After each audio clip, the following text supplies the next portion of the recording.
Dominique Rizet, pardon d'avoir écorché votre nom, mais je ne vois pas si souvent chez nous. Aucun problème, Laurent Bruquier.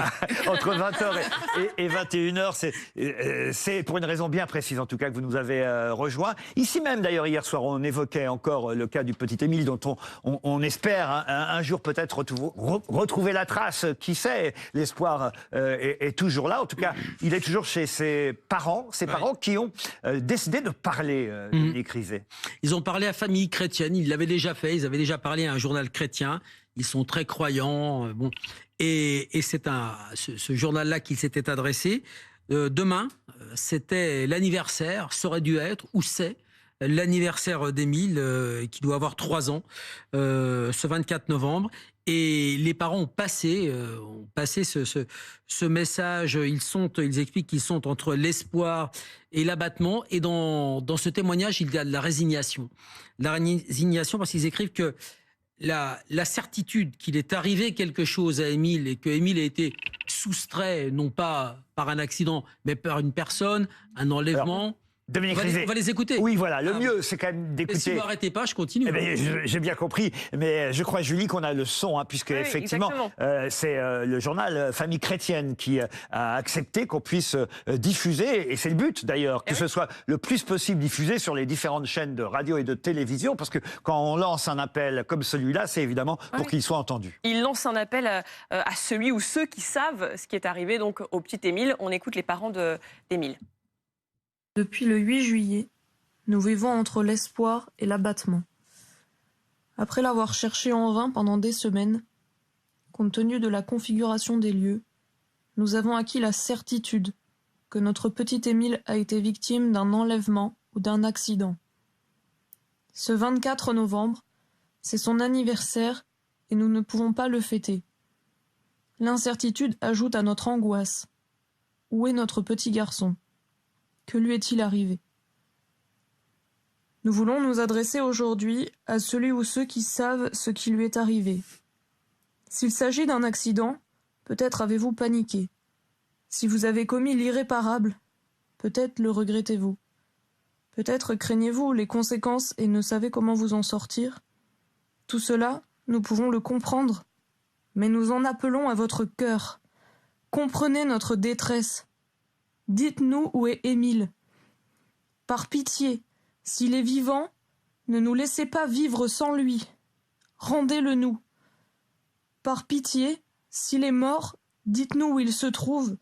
Rendez-le nous. Ne nous laissez pas sans une tombe pour nous recueillir. Tout cela, vous pouvez le faire de 1000 manières, même anonymement, sans avoir à vous dénoncer. Mais ne nous laissez pas vivre le restant de nos jours, ainsi que nos familles, avec cette affreuse angoisse qui nous broie le cœur. Nous vous en supplions, dites-nous où il se trouve. Rendez-nous Émile. C'est la voix de Marie, la maman du petit Émile qu'on entend. Ce sont des phrases fortes, des mots assez justes d'ailleurs, parce que c'est vrai, on comprend, et ça, tous ceux qui nous regardent l'imaginent bien, on comprend que le pire, c'est de ne pas savoir s'il est vivant ou s'il est mort. Et en même temps, Laurent, bien sûr, c'est le pire, mais en même temps, c'est écrit, c'est lu et c'est enregistré. Et c'est étrange comme méthode. Parce que même si c'est touchant, même si les paroles sont poignantes, encore une fois, c'est un message qui est lu. Et donc, je trouve qu'il y a la spontanéité, mais on aimerait tellement voir le visage de cette maman et le visage de son père. Et les voir nous parler et nous le dire comme ça, vous voyez. Donc, vous avez raison, ça relève, pardon, je vous interromps, ça relève de leur choix et oui. Je profite de votre présence. C'est quelque chose sur lequel je me suis toujours interrogé, sans mettre aucun doute, évidemment, parce qu'on imagine l'angoisse, la tristesse, le drame que vivent ses parents et on peut pas, personne, à part l'avoir vécu soi-même, personne ne peut se mettre à leur place. Mais c'est vrai que on s'était dit, dans les premiers jours et les premières semaines qui avaient suivi ce drame, début juillet, pourquoi ils ne parlent pas plus tôt? Pourquoi ils ne lancent pas un appel? Et cet appel, peut-être, ils auraient dû le faire au début. Peut-être, ça nous a intrigués, c'est vrai. Regardez, souvenez-vous de la maman de Lina qui a disparu. La maman de Lina, cette jeune fille qui a 14-15 ans, quand elle disparaît, sa maman dit « Je veux », elle a cette phrase, « que Lina soit près de moi. Je veux ma fille près de moi. » Elle part face à des caméras. Quand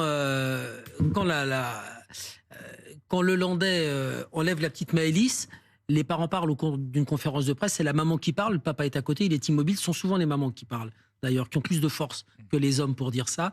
Et elle dit, voilà, moi je veux comprendre ce qui s'est passé, je veux qu'on me dise où est ma fille. Vous voyez, là c'est enregistré, la méthode, donc voilà, c'est leur choix, c'est peut-être difficile de parler comme ça, mais il y a de la résignation.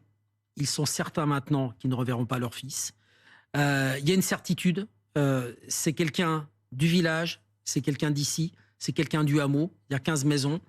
Il y a une certitude aussi, quelqu'un sait, c'est ce que pensent les parents du petit Émile. Nous nous adressons aujourd'hui à celui ou à ceux qui savent ce qui lui est arrivé.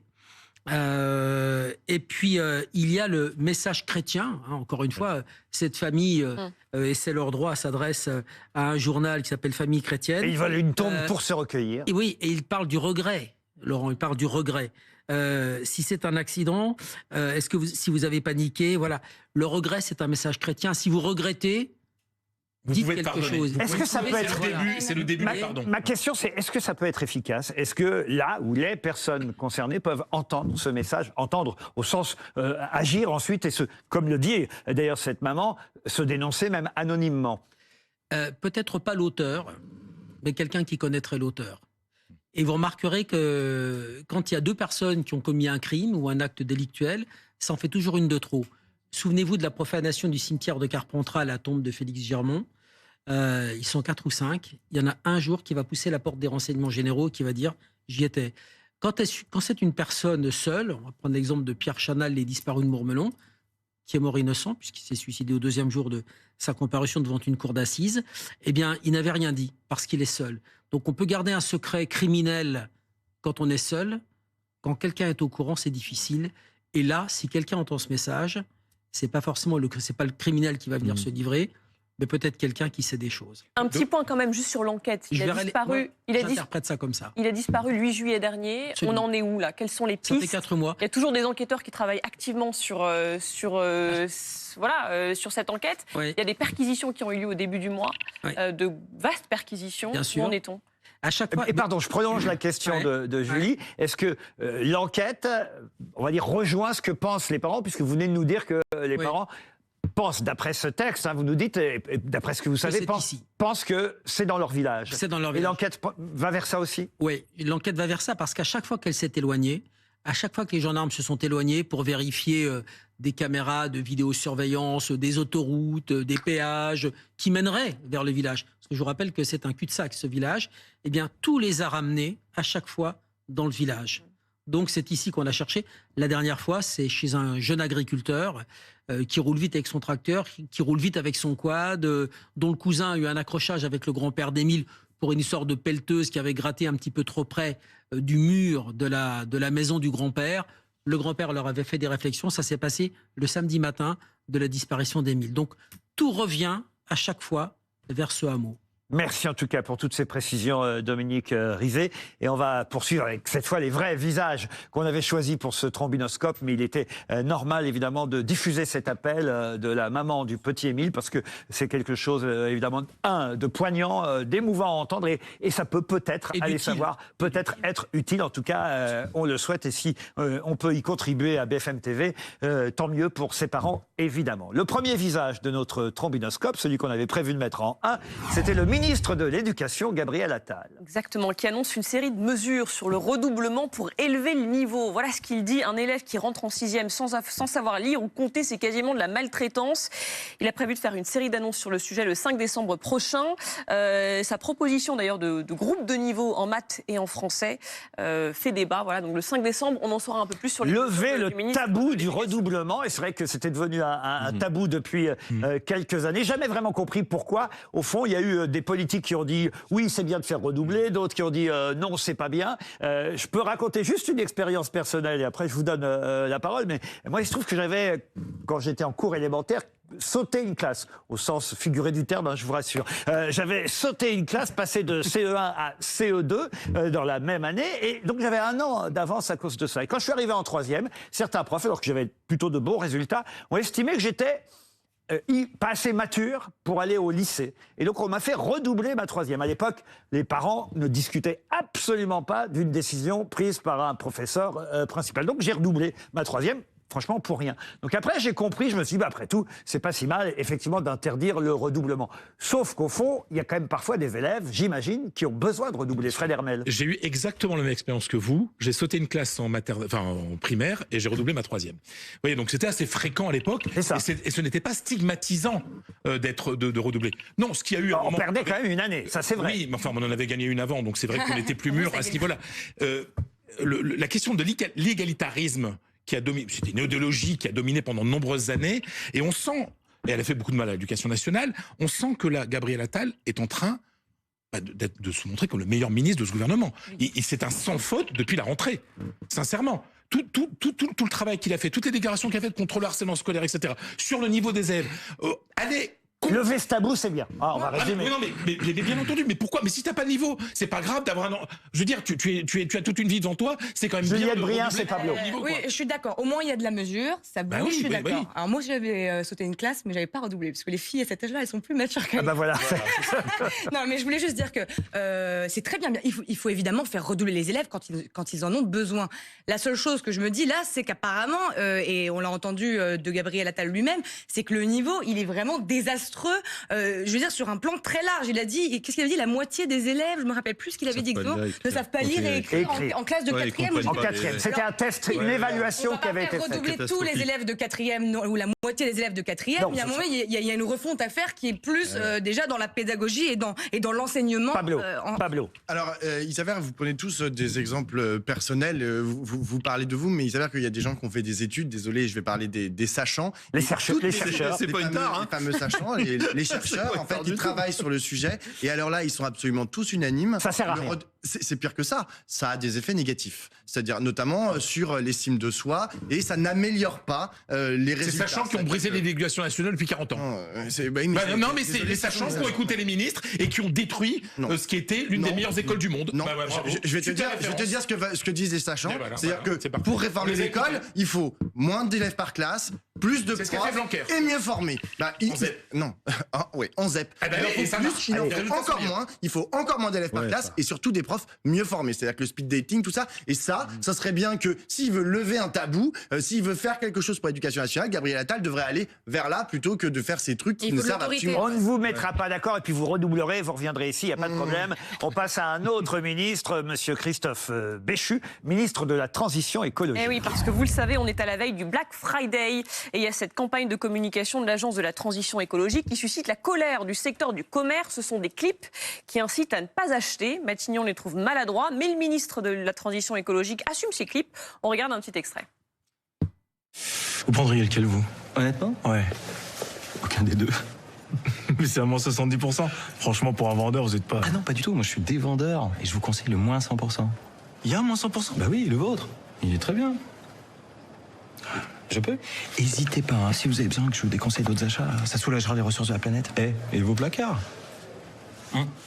Parce que les dévendeurs n'existent pas, posons-nous les bonnes questions avant d'acheter. Rendez-vous sur épargnonsnosressources.gouv.fr. Alors ce clip, on peut être pour ou contre. Moi, j'avoue que parfois, je suis pas pour la surconsommation, je suis pas forcément pour la décroissance, mais en tout cas, ce qui est certain, c'est qu'il tombe au mauvais moment. On est quand même à la veille d'une journée où les commerçants vont pouvoir, vous allez me dire, refiler leur gâteau. C'est ça le principe du Black Friday, mais on est aussi à la veille des achats de Noël. Je suis pas sûr que ce soit le bon timing pour ce clip. Pablo, tiens, pour commencer, on change l'ordre. Moi, je trouve au contraire que c'est un très bon clip. Enfin, je veux dire, ce clip invite à se poser la question. C'est d'ailleurs ce qu'a répété Christophe Béchu dans une interview aujourd'hui. Il dit, il faut juste se poser la question. Est-ce que tous nos achats sont nécessaires, y compris lorsqu'il s'agit de cadeaux à faire aux autres ou à soi-même? Mais c'est le rôle de l'État, en fait, de diriger. D'éduquer les gens, mais on n'est pas des enfants. Pas que d'éduquer les gens. Pas d'éduquer les gens. De poser. Mais il y a pas d'infantilisation. Il y a juste, il vous dit, posez-vous la question. Mais il n'a pas à le faire. Il n'a pas à le faire, sûr que Pablo. si. Mais l'État n'est pas ma mère. Je suis capable de réfléchir toute seule. Peut-être que votre mère vous dit ça, mais non. Le rôle de l'État, c'est aussi de dire, d'orienter notre économie. Non, le rôle de l'État, c'est de me donner un bon hôpital, une bonne éducation. Selon Juliette d'extrême droite. suis désolé. Et sûrement pas d'aller me dire quoi consommer ni quoi acheter. Je crois que M. Béchu ne connaît pas la réalité des Français qui ont tellement de problèmes de pouvoir d'achat, en ce moment, ils sous-consomment. Il y a un Français sur 3 qui parfois doit sauter des repas. On est plus dans un problème de sous-consommation que de surconsommation. C'est pour ça que je le disais, c'est plutôt un mauvais timing. Non, mais Fred, 3 phrases. Désolé, mais Fred, vous dites n'importe quoi. C'est pas possible de dire ça. On sous-consomme en fait dans les produits de première nécessité, ce qui nous permet de nous nourrir, pas dans les vêtements. On laisse Philippe Ballard dire 3 phrases puisqu'il a eu la gentillesse de rester. 3 phrases. Il y a un problème de pouvoir d'achat, mais est-ce qu'il pense au commerce de centre-ville qui souffre, qui ferme? Enfin, moi, dans ma circonscription, c'est un vrai problème.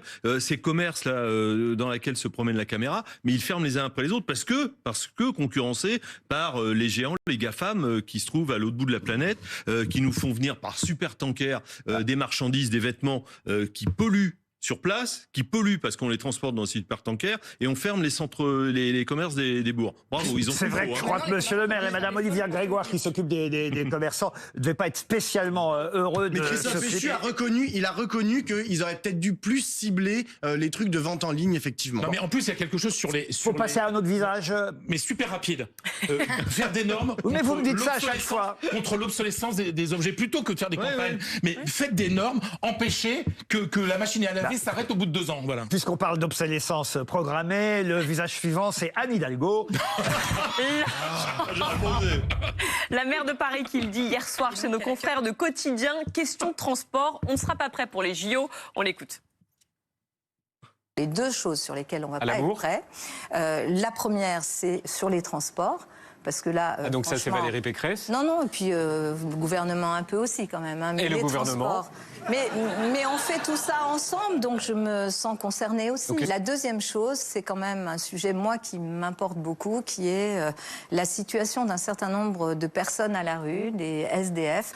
Moi, j'adore le côté ravi de la crèche, quoi. C'est bon, on sera pas prêt. C'est d'époque en même temps. Mais on ne va pas être prêt, dit Madame Hidalgo. Ça paraît étonnant. C'était chez nos confrères de l'émission Quotidien.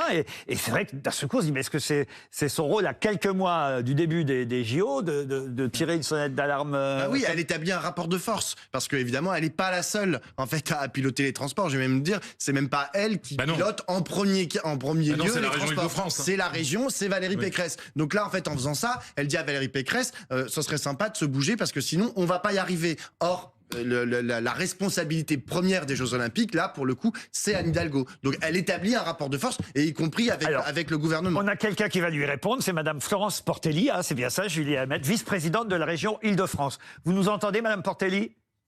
Oui, bonjour. Bonjour. Qu'est-ce que vous voulez répondre à Anne Hidalgo par rapport à ses propos? Est-ce qu'on sera prêt? Vous pouvez nous le dire, vous. Est-ce que la porte-maillot, puisque, pardon pour ceux qui nous regardent en région, mais c'est un point, on va dire, névralgique. Hein, la porte-maillot, tout le monde en parle ici à Paris, et c'est vrai qu'au moment des JO, ce sera important. Est-ce que les travaux seront finis? Les transports marcheront, fonctionneront?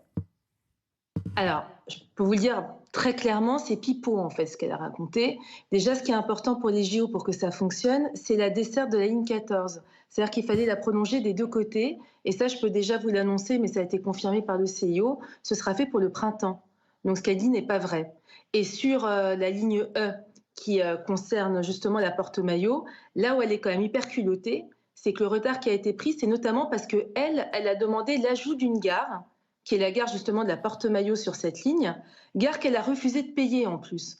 Parce que pour faire simple, y a un bout qui est payé par les départements qui sont concernés, et puis il y avait un bout qui devait être payé par la ville de Paris, qui était quelques 23 millions, je crois, et elle n'a pas voulu le payer. Donc si vous voulez, tout ça, c'est assez curieux. Ce qui est assez curieux en plus, c'est de se tirer une balle dans le pied, parce que finalement, quand vous êtes maire de Paris, vous devez donner envie quand même aux touristes de venir, rassurer les gens qui vont venir, et là, elle est en train de dire...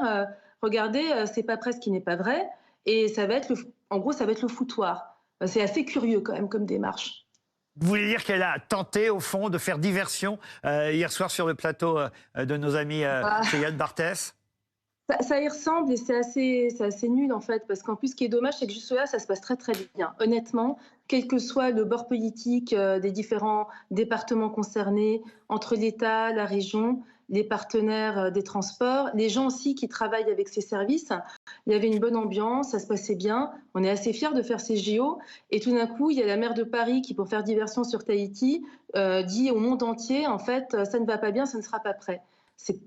Oui, Vraiment vous avez terrible. raison de dire ça. Parfois, quand même, les politiques arrivent à s'entendre. Et j'ai même été surpris. Je le dis parce que moi, c'est mon côté bisounours. J'aime bien quand les politiques qui ne sont pas du même bord arrivent à être d'accord. Alors, c'est peut-être aussi mon côté macroniste, vous allez dire, parce que c'est le côté en même temps. Mais je ne sais pas si vous avez vu, il y a Aymeric Caron, il n'y a pas si longtemps, là, il y a à peine une heure, Aymeric Caron qui a tweeté « Excellente nouvelle pour les familles qui dorment dans la rue à Paris. Je viens de discuter avec Valérie Pécresse, présidente de la région Île-de-France, que j'avais alerté sur la nécessité d'ouvrir à hébergement d'urgence le lycée Suzanne Valadon. Elle vient de m'annoncer qu'elle acceptait et il la remercie pour cette décision. Et je trouve que voilà, quand on a quelqu'un comme Aymeric Caron d'un côté et Mme Pécresse de l'autre qui arrive à s'entendre, on se dit que Mme Hidalgo devrait aussi pouvoir y arriver avec vous. Après l'alerte d'Anne Hidalgo, hier, elle a parlé des SDF, hier dans sa prise de parole. Vous pourrez lui téléphoner après, vous lui direz que vous l'avez signalé. Et LR. Ensemble. Merci en tout cas Pablo. On va remercier évidemment nos invités. Ah mais il y en a un qui est parti déjà. Je suis en train de me rendre compte. Mais monsieur, vous êtes tout seul Pablo de votre côté. Mais monsieur Ballard, merci d'être resté avec nous.